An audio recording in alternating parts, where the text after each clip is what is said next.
Bahkan ada ulama yang mengatakan barang siapa yang beribadah kepada Allah Subhanahu wa taala akan tetapi tidak disari dengan ilmu agama, maka sama saja dia memberikan hadiah kepada Allah Subhanahu wa taala akan tetapi isinya bangkai.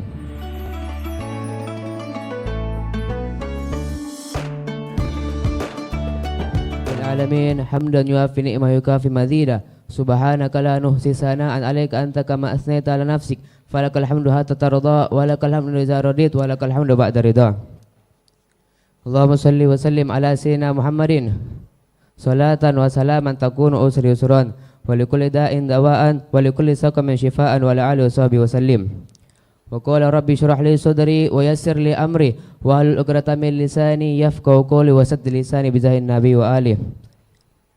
Segala puja bagi Allah Subhanahu wa taala yang telah mengumpulkan kita di tempat yang penuh barakah ini, tempat yang insyaallah hadir di tengah kita ini nurnya Nabi Muhammad sallallahu alaihi wasallam, hadir cahayanya Nabi Muhammad sallallahu alaihi wasallam. Yang pertama-tama yang Al-Fakir muliakan, yang terus-menerus kita doakan, abah dari guru kita bersama Al-Habib Ahmad bin Ali Al-Hamid. Semoga Allah Subhanahu wa taala mengampun seluruh dosa-dosanya dan diterima seluruh amal-amalnya dan diangkat derajatnya di sisi Allah Subhanahu wa taala dan dijadikan kuburannya menjadi taman-taman surga. Amin amin ya rabbal alamin. Dan begitu juga guru kita bersama sahibul majlis Al-Habib Husain bin Ahmad bin Ali Al-Hamid. Semoga Allah Subhanahu wa taala memanjangkan umur beliau dalam keadaan sehat walafiat dan dilancarkan seluruh urusannya dan diangkat derajatnya di dunia maupun di akhirat dan dikabulkan seluruh hajat-hajatnya. Amin amin ya rabbal alamin. Dan begitu juga para habaib, para asatid, para hadirin dan para ashabi yang Al-Fakir tidak mampu sebutkan nama antum-antum semua, namun tidak mengurangi rasa hormat Al-Fakir kepada antum-antum semua. Begitu banyak nikmatnya Allah Subhanahu wa taala yang telah diberikan kepada kita. Dan salah satu nikmat yang terbesar diberikan kepada kita adalah nikmat menghadiri majelis ilmu. Kenapa? Karena ketika kita menghadiri majelis ilmu, kita banyak sekali mendapatkan kefadilaan dan keutamaan. Dan salah satu keutamaan yang paling besar ketika kita menghadiri majelis ilmu, kita bisa mendapatkan dan mendengarkan ilmu agama. Kenapa? Karena sesungguhnya kita semua ini tidak bisa menjalankan perintahnya Allah Subhanahu wa taala dan menjauhi seluruh larangan-larangannya Allah Subhanahu wa taala kecuali hanya dengan ilmu. Dan dengan ilmu juga kita mengetahui sesuatu yang diwajibkan adalah wajib, sesuatu yang dimakruhkan adalah makruh, sesuatu yang disunahkan sunnah dan sesuatu yang diharamkan adalah haram. Oleh karena itu kita diwajibkan untuk menuntut ilmu sebagaimana sabda Nabi Muhammad sallallahu alaihi wasallam. Qala Rasulullah sallallahu alaihi wasallam, "Talabul ilmi fariidatun 'ala kulli muslimin." Mencari ilmu itu hukumnya wajib atas setiap muslim. Maka sepantasnya bagi kita umat muslim untuk terus-menerus mencari ilmu agama dan janganlah kita pernah merasa puas dengan ilmu yang kita dapatkan, apalagi hanya bermalas-malasan, apalagi hanya berangan-angan untuk mendapatkan ilmu agama. Sebagaimana ada syair mengatakan, "Lau kana nurul ilmi yudriku bil munah." Seandainya cahaya ilmu itu didapatkan dengan hanya berangan-angan, fama yabqa fil bariyati jahil. Maka tidaklah tersisa di muka bumi ini orang bodoh. Dan salah satu kemuliaan ilmu juga, ilmu itu lebih mulia daripada harta yang selama ini kita cari. Kenapa? Karena ilmu itu bisa menjaga kita dari maksiat dimanapun dan kapanpun kita berada.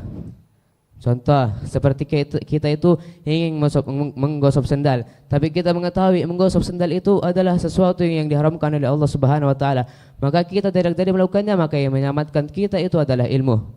Contoh lagi, kita ingin makan dan minum berdiri, tapi kita tahu makan dan minum berdiri itu adalah sesuatu yang dimakruhkan, sesuatu yang dibenci oleh Allah Subhanahu wa taala. Maka kita tidak jadi melakukannya, maka yang menyelamatkan kita adalah ilmu lagi.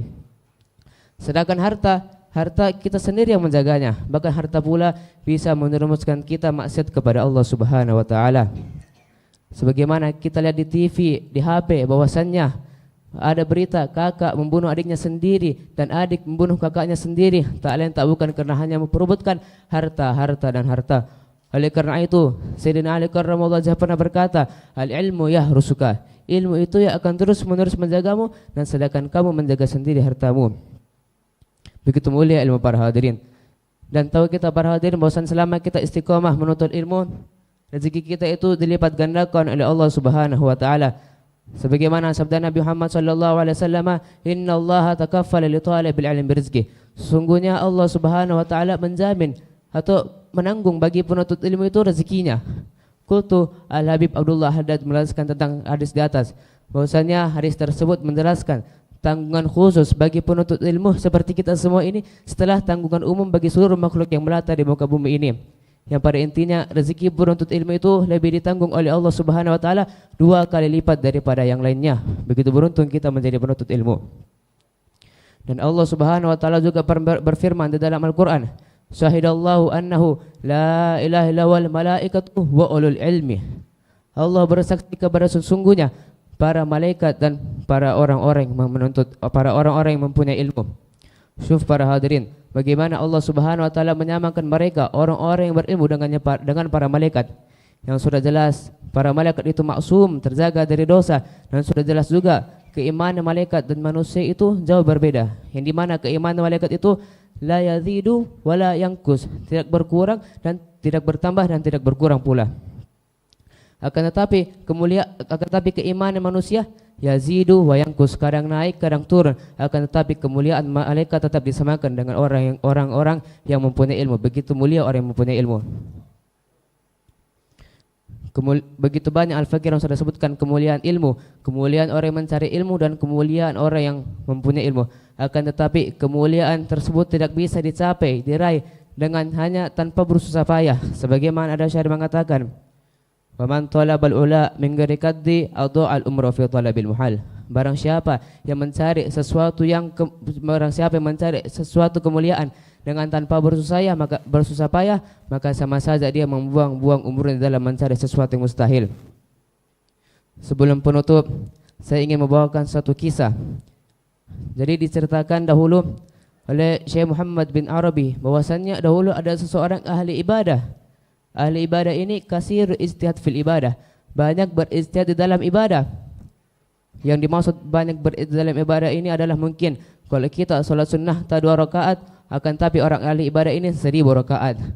Seperti contoh lagi kita menghatamkan Al-Quran 1 kali 1 bulan, akan tapi orang ahli ibadah ini 1 hari 8 kali. 1 hari 8 kali. Akan tetapi orang ahli ibadah ini mempunyai utunan seorang keledai perempuan, lam yastamilha fi syai'in, tidak digunakan sama sekali, bahkan hanya dibiarkan begitu saja. Fasa'alu insan an sababi imsakiha, maka ada seseorang bertanya kenapa dia membiarkannya begitu saja bahkan tidak digunakan sama sekali. Maka orang ahli ibadah itu menjawab, memang benar, saya tidak menggunakannya sama sekali, bahkan saya membiarkannya begitu saja, akan tapi tidak dalam satu keadaan. Ketika syahwatku atau nafsuku lagi naik, maka tempat melampiaskan syahwatku atau nafsuku kepada keledai perempuan itu. Ternyata orang ahli ibadah ini tidak mengetahui tentang keharaman menjimaki seorang keledai perempuan. Nauzubillah min zalik. Dan tak kala diberitahukan oleh seseorang yang tadi bertanya itu, maka tentang keharaman menjimaki seorang keledai perempuan, maka menangislah orang ahli ibadah ini senangis-nangisnya. Makna yang bisa kita ambil dari cerita di atas ini, untuk apa kita beribadah setiap hari? Bahkan kita tidak mempunyai waktu 1 detik pun kecuali kita dalam keadaan beribadah kepada Allah Subhanahu wa taala, akan tetapi tidak didasari dengan ilmu agama. Bahkan ada ulama yang mengatakan, barang siapa yang beribadah kepada Allah Subhanahu wa taala akan tetapi tidak didasari dengan ilmu agama, maka sama saja dia memberikan hadiah kepada Allah Subhanahu wa taala, akan tetapi isinya bangkai. Oleh karena itu, Syekh Imam Ruslan Asy-Syafi'i pernah berkata, wa kullu man bighairi ilmi ya'malu a'maluhu mardudatun la tuqbalu. Setiap orang yang mengerjakan sesuatu ibadah, akan tetapi bighairi ilmin, tanpa didasari dengan ilmu, a'maluhu mardudatun la tuqbalu, maka amalnya itu ditolak dan tidak diterima. Mungkin hanya ini Al-Fakir bisa sampaikan, wa ma asabani minas sayyiati famin, dan apa-apa yang datang daripada saya dan itu adalah satu kejelekan, maka itu datang dari saya sendiri. Wa ma asabani minal hasanati faminallah, dan apa-apa yang datang daripada saya itu dan itu adalah satu kebaikan, maka itu datangnya dari Allah Subhanahu wa taala. Assalamualaikum warahmatullahi taala wabarakatuh.